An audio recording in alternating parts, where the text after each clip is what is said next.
We all know that competition for our guests' dollars is fierce to say the least, with so many food options available not only from other food trucks, but quick service restaurants, grocery stores, convenience stores. All of them offer some variation of hot food for hungry guests. For food trucks, it is vital to stand out from the crowd. Today we're talking about guest reviews.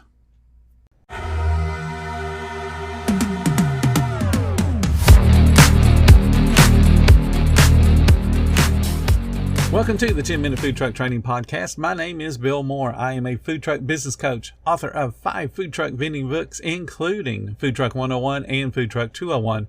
This podcast is all about helping you start and grow your food truck business.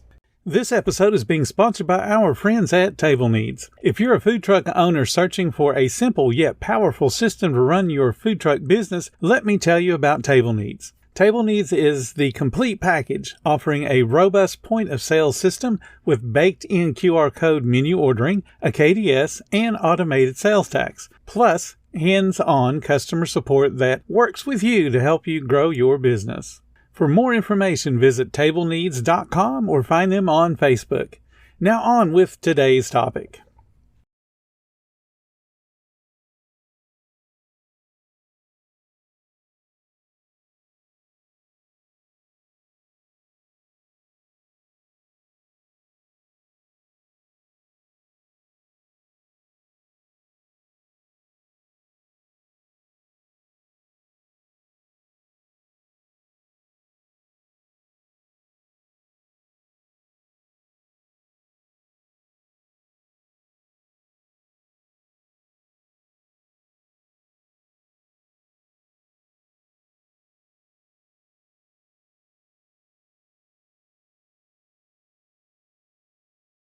I want to share a little story about this past weekend. Melissa and I took a little mini vacation to a very tiny town in North Carolina to attend an event that was being held at a local brewery. The event was part of a larger town-sponsored celebration with dozens of tents set up with crafts and antiques and food trucks and other food tents as well as small-time celebrities. We went there for one reason, a meet and greet with some of those minor TV celebrities I just mentioned. And this particular group of celebrities is from a very niche TV show. Basically, it's a show about hillbillies, and they honestly remind me of my childhood and some of my family that still lives in Kentucky to this day. So every time I hear these guys, their accent alone sounds just like me. This was to be a celebration of my upcoming 64th birthday. And we, of course, booked the tickets for the show well before we sought a hotel in that area. We wanted to make sure we could get in to see these guys. The event was held in a very small town called Blairsville, Georgia. And as you might expect, a town-wide celebration would have all of the local hotels booked up, and this was no exception. Every single hotel in Blairsville was booked up. And if they weren't fully booked, they were super expensive. They were taking advantage of supply and demand. Very high demand for hotel rooms, so the price went up.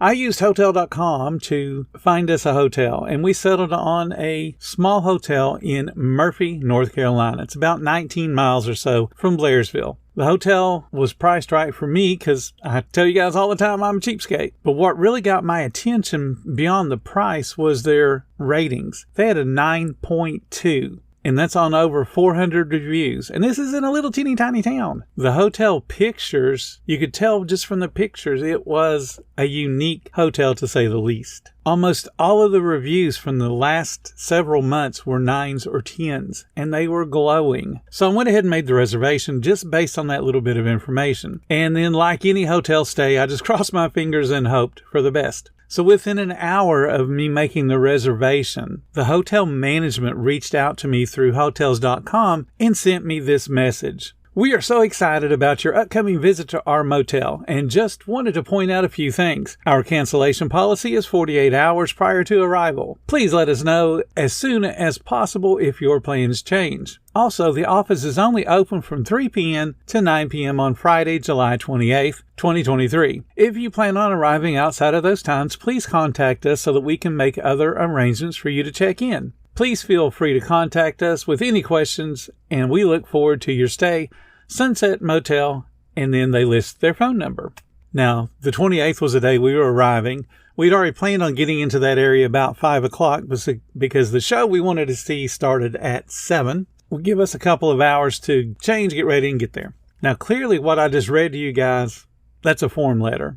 That was a form message. As soon as somebody makes a reservation, I'm sure that goes out automatically. And the only thing it updates would be whatever the day of the month is. So I just thought, I'll respond. Let's just see how much of a form letter this really is. So I responded and told them that I planned on being there around 5 p.m. And they responded immediately. And I mean, as if it was a text message to a friend. They were immediate. And they said this, sounds great. We'll see you then. And then they put a little smiley face. So I was talking to a real person. Now, this hotel I just mentioned, it's old as in built probably in the 40s or 50s old. And it's a motel. The old motel where the doors lead out to the parking lot and you park directly in front of it. It's a one-story building and it is old. But they spent some money to clean it up. Now, they didn't fix it up. They painted what needed to be painted. They cleaned up what needed to be cleaned up, and they repaired what needed to be repaired. And the motel has a unique personality. It's got multicolored doors. I mean, it is definitely a 1950s, probably more like a 1960s, 1970s vibe to it. Very much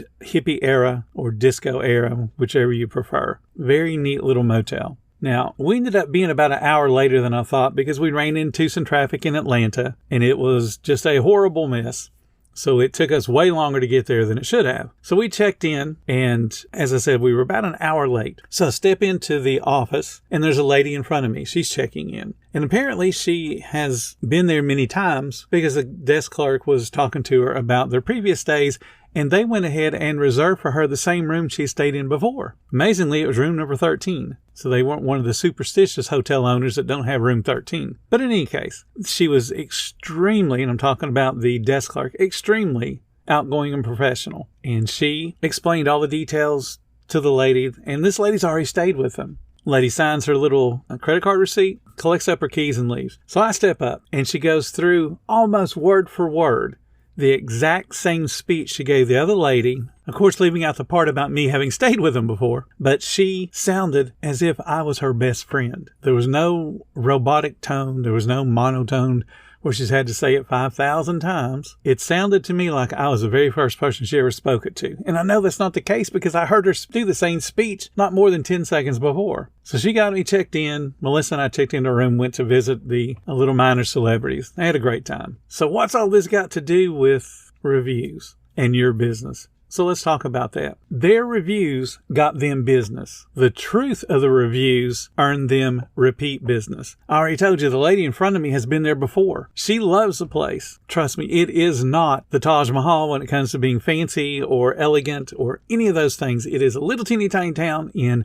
North Carolina, at least 50 to 60, maybe even 70-year-old building, and it's just a basic motel. But the way they treated you made up for it. One of the things that was amazing to me when we checked in, we go into the room and there's a little tiny fruit basket there. And it says, please take all of this fruit as our gift, help you get started on your breakfast tomorrow. And it was, 2 bananas, 2 small oranges, a couple of granola bars, and a couple of banana nut muffins. Pretty neat little thing. And that was just a little gift they left for us. So now they have not only got me in there because of the reviews, now they're giving me that stellar service that makes me want to come back.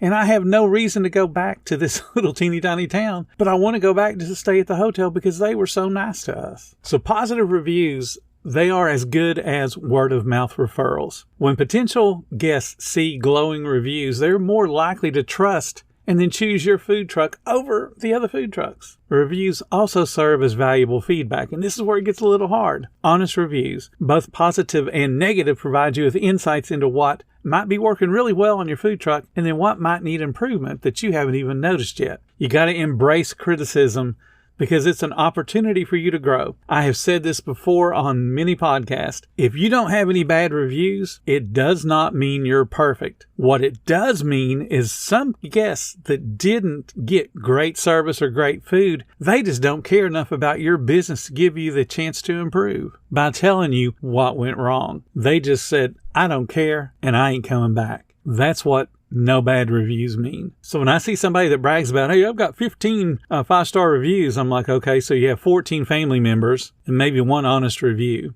If you don't have a negative review, you don't have people that care about your business. So the big question is, how can you encourage your guests to leave reviews? The key is to make it as effortless as possible, because we know people are just downright lazy. So what you want to do is solicit reviews. After a guest has received their order, you handed it out to them, you got it in a bag, you're handing it out the window, and you're telling them, thank you so much. You're also going to say, hey, leave us a review.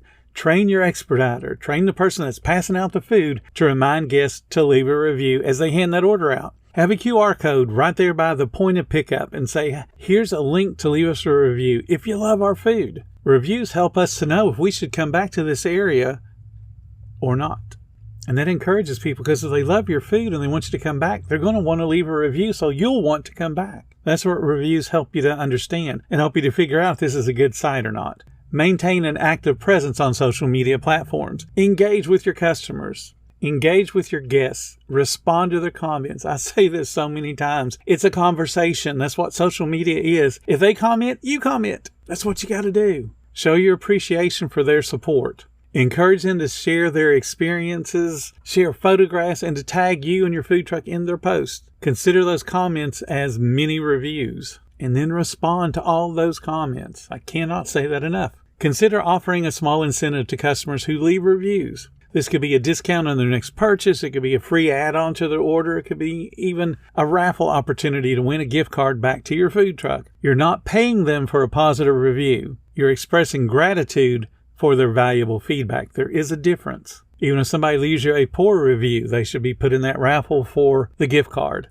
Because remember, they cared enough to tell you something was wrong. And no matter how hateful they were when they said it, because they're upset because they didn't get what they wanted, they still are giving you the chance to get better. They care enough about your business. So let's talk about the elephant in the room, and that would be all those negative reviews. You are going to get negative reviews. And again, that's if your guests care enough about your business in the first place. The important thing is how you handle them.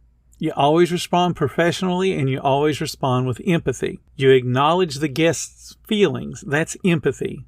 I understand I would feel the same way. That's empathy. Doesn't mean that you agree that they're right or wrong. What it says is, I understand how you feel. I would feel the same way if I got whatever they were complaining about. You're not admitting that anything's wrong, because you're taking it from your standpoint into hypothetical land. But you got to also strive to make it right for them. Everybody has a different level of what's right and how to make it right. Some people, all they want is just to complain. And then they'll say, hey, all I wanted you to do was know that this was wrong. I'll be back tomorrow. I'll be back next week. Some people want a replacement. Some people want a refund. You have to figure out which one the guest is after. Your guests will appreciate your honest effort to resolve the issue. And guess what? The readers of the review in the future will see your efforts, and it will put your business in a positive light, even though there's a negative comment or a negative review. One negative review in a sea of positive ones will not hurt your food truck. What it does do is it validates all those positive reviews. And I just cannot stress that enough, and I've said that many times. Occasional bad reviews validate the good ones. Remember, just ask for reviews and then manage them effectively. That's going to make a significant impact on your food truck's success. Reviews are powerful tools if you're willing to read them and not just blow them off when they tell you something's wrong. They're going to help build trust in your business. When people see a lot of positive reviews, they start to trust you whether they've gone to eat at your food truck or not. It's going to help you attract new customers, just like that motel. We'd have never went there if their ratings weren't that high. We'd have never went there if all the recent reviews weren't so glowing. You got to be proactive, you got to engage with your guests, and you got to let their feedback guide you towards even greater success. Just like that old hotel in North Carolina with a 9.2 rating, it takes a bit of effort beyond just serving good food and being friendly. You got to ask for feedback, because that feedback does make a difference. Thank you so much for listening to the 10-Minute Food Truck Training Podcast. If you're finding all the information helpful to your food truck business, please become a monthly supporter of the podcast. Just hit the support button or follow the link in the description. Every little bit does help keep us going. Join our Facebook group. It's called Food Truck Training. We have a whole bunch of awesome members at all different levels, from brand new beginners to decades-old veterans. They've all got your back when it comes to helping you with your food truck. And again, thank you for listening. Come back tomorrow, because you know I got plenty more to say when it comes to helping you and your food truck business grow.